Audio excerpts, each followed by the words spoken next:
Video में हम discuss करेंगे मूविंग एवरेज के बारे में। ये वीडियो मूविंग एवरेज का मास्टरपीस होने वाला है, क्योंकि हम मूविंग एवरेज को बेसिक से एडवांस तक तो कवर करेंगे ही, साथ में प्राइस एक्शन और मूविंग एवरेज का कॉम्बिनेशन करके ट्रेड कैसे लेना है यह भी डिस्कस करेंगे। तो समझते हैं मूविंग एवरेज क्या होता है। मूविंग एवरेज सिंपली एक लाइन होती है जिसकी हेल्प से आप परफेक्ट ट्रेंड आइडेंटिफाई कर सकते हैं, इंपॉर्टेंट सपोर्ट और रेसिस्टेंस आइडेंटिफाई कर सकते हैं, और भी बहुत सारे बेनिफिट हैं इसको यूज करने के। मार्केट में आपको दो टाइप्स के मूविंग एवरेज मिलेंगे, एक एसएमए और दूसरा ईएमए। दोनों का काम काफी हद तक सिमिलर ही है। पर्सनली मैं ईएमए का यूज करता हूं, इसीलिए हम ईएमए के एग्जांपल से सब कुछ सीखेंगे। इसको यूज करने के लिए आप ट्रेडिंग व्यू में सर्च करें मूविंग एवरेज एक्सपोनेंशियल। इस पर क्लिक करते ही आपके चार्ट में मूविंग एवरेज प्लॉट हो जाएगा। इसकी लेंथ की सेटिंग बाय डिफॉल्ट 9 की होती है। जरूरत पड़ने पर हम इसको चेंज कर सकते हैं। कब और कहां इसकी लेंथ को चेंज करना है वो हम आगे डिस्कस करेंगे। अब समझते हैं मूविंग एवरेज का यूज करके हम ट्रेंड आइडेंटिफाई कैसे करें।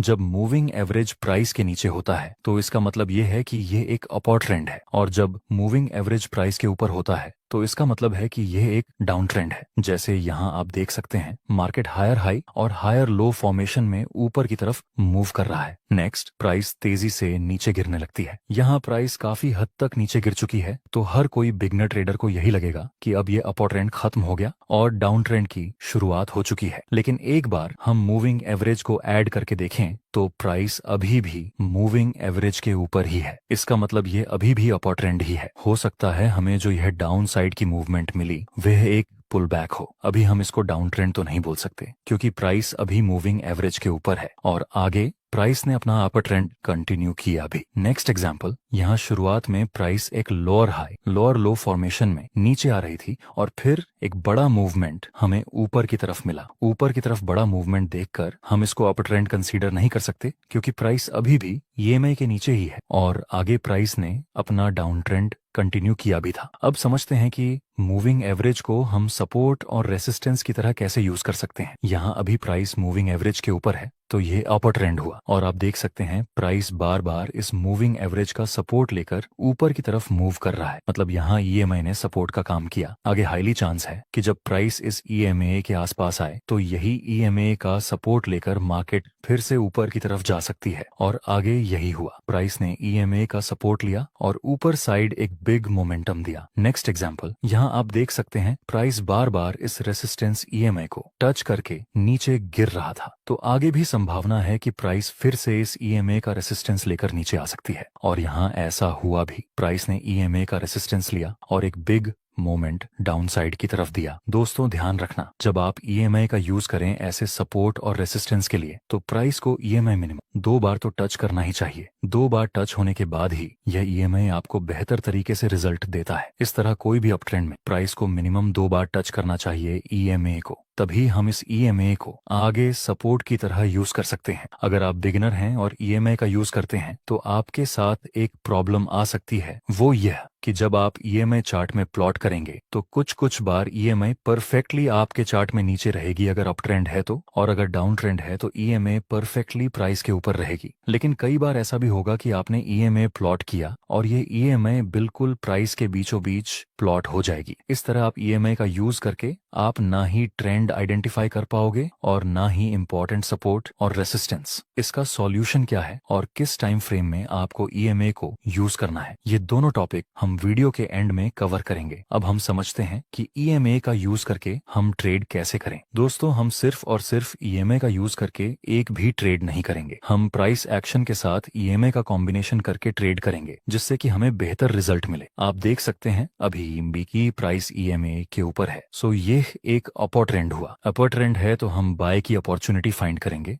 यहाँ नीचे प्राइस ने 2 बार ईएमए को टच भी किया है, इसलिए हम इसको आगे एज अ सपोर्ट यूज कर सकते हैं। 2 बार प्राइस ईएमए का सपोर्ट लेकर ऊपर गया था, तो आगे भी संभावना है कि तीसरी बार ईएमए के पास आए तो फिर से एक अपसाइड मूवमेंट मिले। नेक्स्ट प्राइस आती है ईएमए के पास, तो क्या हमें यहाँ बाय में एंट्री कर लेनी चाहिए? नहीं, हमें कुछ और भी कंफर्मेशन देखनी चाहिए, जैसे कि कोई कैंडलस्टिक पैटर्न, कोई सपोर्ट रेजिस्टेंस। यहाँ जिस जगह पर प्राइस ने ईएमए को टच किया उस जगह पर पहले एक रेसिस्टेंस लेवल था जो कि अब एक सपोर्ट का काम करेगा। उसके बाद हमें डोजी प्लस कंफर्मेशन कैंडल का सिग्नल मिला। अगर आप ध्यान से देखें तो इस डोजी कैंडल का लोअर शैडो बहुत लंबा है। इसका मतलब इस कैंडल में तो बायर्स का डोमिनेंस है और ईएमए का सपोर्ट तो था ही। अब हम बाय में एंट्री कर सकते हैं क्योंकि हमें प्राइस एक्शन के अनुसार भी बाय का सिग्नल मिल रहा है और ईएमए के अनुसार भी बाय का सिग्नल मिल रहा है। स्टॉप लॉस हम इस डोजी कैंडल के लो से थोड़ा नीचे रखेंगे और प्रॉफिट टारगेट रेसिस्टेंस के पास आप चाहे तो प्रॉफिट टारगेट को ट्रेल भी कर सकते हैं। दोस्तों फाइनली हमारा प्रॉफिट टारगेट कंप्लीट हो चुका है। नेक्स्ट एग्जांपल, यहाँ एक जरूरी बात, अगर प्राइस अभी ईएमए के नीचे है तो यह डाउन ट्रेंड हुआ। ईएमए अब रेसिस्टेंस का काम कर सकती है क्योंकि यहाँ 2 बार तो प्राइस ईएमए का रेसिस्टेंस लेकर नीचे आ चुका है, तो तीसरी बार भी संभावना रहती है कि प्राइस ईएमए का रेसिस्टेंस लेकर फिर से डाउनसाइड मूवमेंट दे। डाउन ट्रेंड है तो हम सेलिंग की अपॉर्चुनिटी फाइंड करेंगे। नेक्स्ट प्राइस आती है ईएमआई के पास और 3 ब्लैक क्रो की फॉर्मेशन बन चुकी है। 3 ब्लैक क्रो जिसमें सेलर्स का डोमिनेंस होता है और इसी जगह पर हम एक परफेक्ट ट्रेंड लाइन बना सकते हैं। यह ट्रेंड लाइन भी रेसिस्टेंस का काम करेगी और ईएमए भी। अब हम सेल में एंट्री कर सकते हैं क्योंकि प्राइस एक्शन और ईएमए दोनों की तरफ से हमें सेम टू सेम सिग्नल मिल रहा है सेल करने का। प्रॉफिट टारगेट के लिए हम नजदीकी सपोर्ट का यूज करेंगे और स्टॉप लॉस 3 ब्लैक क्रो से थोड़ा ऊपर रखेंगे।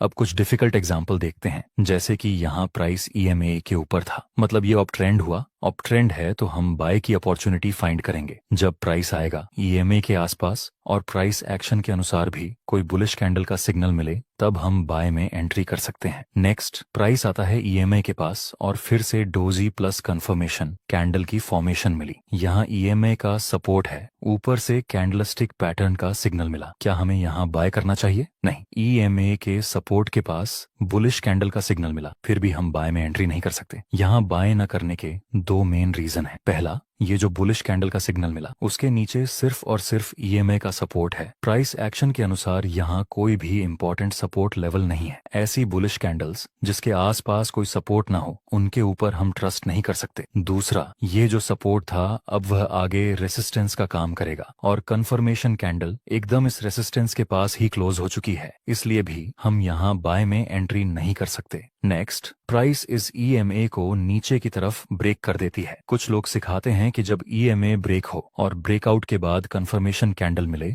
तब आप एंट्री कर सकते हैं, लेकिन दोस्तों ये बहुत ही रिस्की काम है। आपको रिटेस्ट का वेट करना चाहिए। आगे हम देखें तो मार्केट ईएमए का ब्रेक डाउन देने के बाद रिटेस्ट करने के लिए भी आता है और shooting star plus confirmation candle की फॉर्मेशन मिली। अब हम सेल में एंट्री कर सकते हैं। स्टॉप लॉस इस शूटिंग स्टार के हाई से थोड़ा सा ऊपर और प्रॉफिट टारगेट रखेंगे हम इस सपोर्ट के पास जो पहले रेसिस्टेंस था। आगे देखते हैं क्या होता है। हमारा प्रॉफिट टारगेट हिट होता है या स्टॉप लॉस। अभी अभी हमारा टारगेट कंप्लीट हुआ और तुरंत ही मार्केट ऊपर चला गया। ये ट्रेंड तो डाउन का है, ऐसा समझ के अगर हमने बड़ा प्रॉफिट टारगेट रखा होता और ये इंपॉर्टेंट लेवल को इग्नोर किया होता तो हमारा टारगेट हिट होने से पहले स्टॉप लॉस हिट हो जाता। इसलिए सपोर्ट और रेसिस्टेंस को हमें इग्नोर नहीं करना चाहिए। इस स्ट्रेटेजी की एक और खास बात है जिसको मैं पर्सनली फॉलो करता हूँ। यहाँ प्राइस ईएमए के ऊपर है लेकिन प्राइस और ईएमए के बीच में बहुत ही ज्यादा गैप है। यूजुअली ऐसा होता है कि प्राइस ईएमए के नजदीक आती है, लेकिन ऐसे समय जब प्राइस और ईएमए के बीच में गैप हो और कोई बुलिश सिग्नल मिले बाय करने का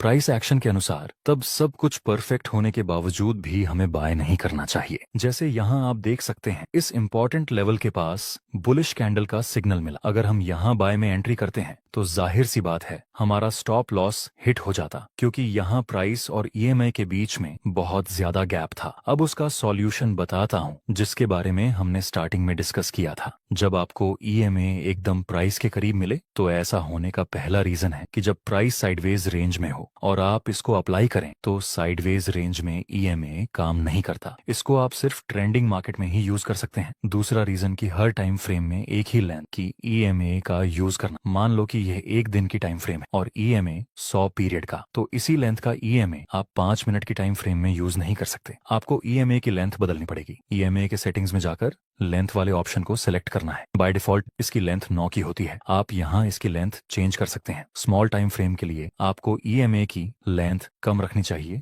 जैसे 9, 12, 21, और बिग टाइम फ्रेम के लिए आपको ईएमए की लेंथ बड़ी रखनी चाहिए, जैसे 50, 100, 200। जैसे जैसे आप ईएमआई की लेंथ बढ़ाते जाएंगे उसी हिसाब से ईएमआई और प्राइस के बीच का गैप बढ़ता चला जाएगा। जैसे 9 ईएमआई प्राइस के बहुत ही करीब होती है, 21 उससे थोड़ी दूर, 50 उससे भी दूर और 100 और 200 ईएमआई प्राइस से बहुत ही ज्यादा दूर होती है। Generally most of the trader 9, 21, 50, 100 EMI का यूज करते हैं। दोस्तों, ये वीडियो आपको कैसा लगा? अपना